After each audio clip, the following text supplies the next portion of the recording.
চললাম অভিজিৎ আর আমি পুজো দিতে, দেখি মুখটা হাসি। তো এই তো এখন সারা শ্রাবণ মাস জুড়ে চলবে বাবার জন্ম মাস। নৌকারি পার হয়ে গেলাম। এর আগের দিন যে ভিডিওটা ছেড়েছিলাম মন্দিরে, সেই মন্দিরেই আবার যাচ্ছি।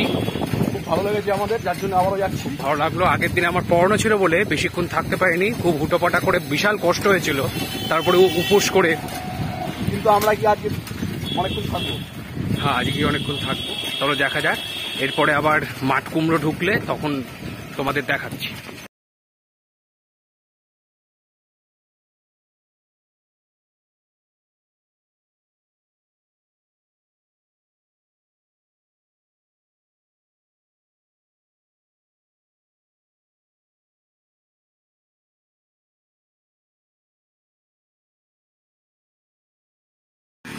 দেখো পুকুরটা কি সুন্দর লাগছে, মাছ আছে, সুন্দর পরিবেশ। এই যে বাঁশঝাড়, ওহ রাস্তাটা দেখো শুধু, বাঁশঝাড় বাঁশঘাট ঝুঁকে চলে এসছে। রাত্রের দিকে একটা ভুতুরে পরিবেশ। দেখো একটা বট গাছ রয়েছে, ছোট্ট মন্দির, সুন্দর খেলার একটা মাঠ। দেখো ফুটবল খেলা, ক্রিকেট খেলার জন্য খুব সুন্দর, তবে চোর কাটায় ভর্তি হয়ে গেছে। বিজয় স্মৃতি ময়দান, সুপার সুপার। করতে আমরা অনেকটাই চলে এলাম, তো প্রায় আমরা চলে এসেছি 5 কিলোমিটার রাস্তা সাইকেলিং করে। আর কিছুটা বাকি। রাস্তাগুলো খুব সুন্দর, সাইডে সাইডে বাঁদিকে ব্যাক, ডান দিকে ব্যাক টার্ন, খুব সুন্দর। ব্রিজ থেকে উঠে আবার নামলাম। এটা একটা সাঁকো টাইপের, দেখতেই পাচ্ছ।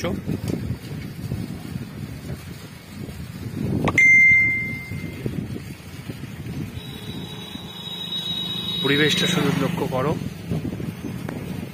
সুন্দর সুন্দর পরিবেশ। বন্ধুরা খোলা বাজারে ঢুকে গেছি, কিন্তু গাগনাপুর দেখাচ্ছে কেন মাঝে মাঝে?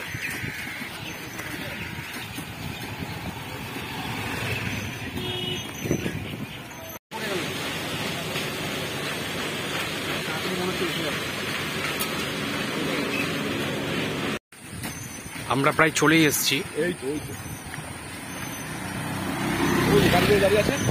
ওই যে মন্দির দেখতে পাচ্ছ, এই যে সব পুজো দিতে এসছে।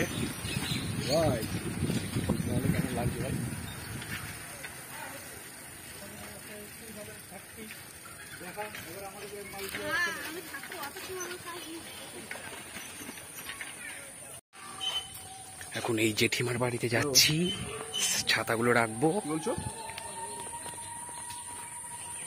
এই জেঠিমাদেরই বাড়ির সামনে। জেঠিমা, আরে বলতে হবে না, এখানে চটিটা লাগবো।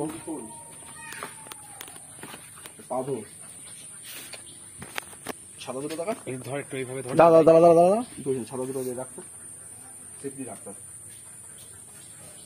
রাখা হলো। এটা তো এবার আমি পাটা ধুতে যাব। না না, এইদিকে অন্ধকার অন্ধকার, মানে এদিকে আমি পাটা ধুয়ে আসি, তারপর আমি পাটা ধুয়ে আসলে অভিজিৎ যাবে। এগুলা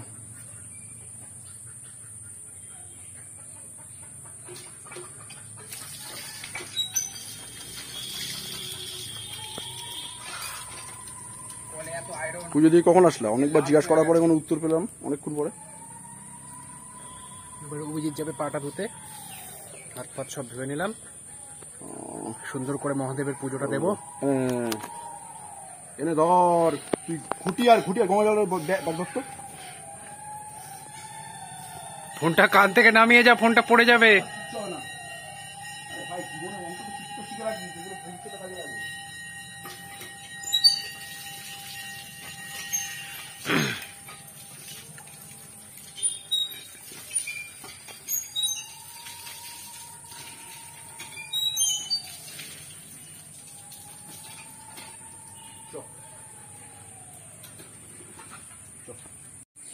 আমরা পা ধুয়ে হাত মুখ ধুয়ে পুজোর উদ্দেশ্যে গেলাম।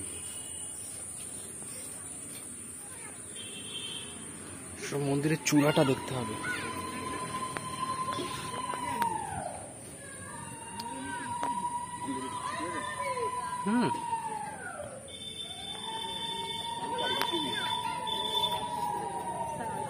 খুব স্লিপ। আজকাল বেশি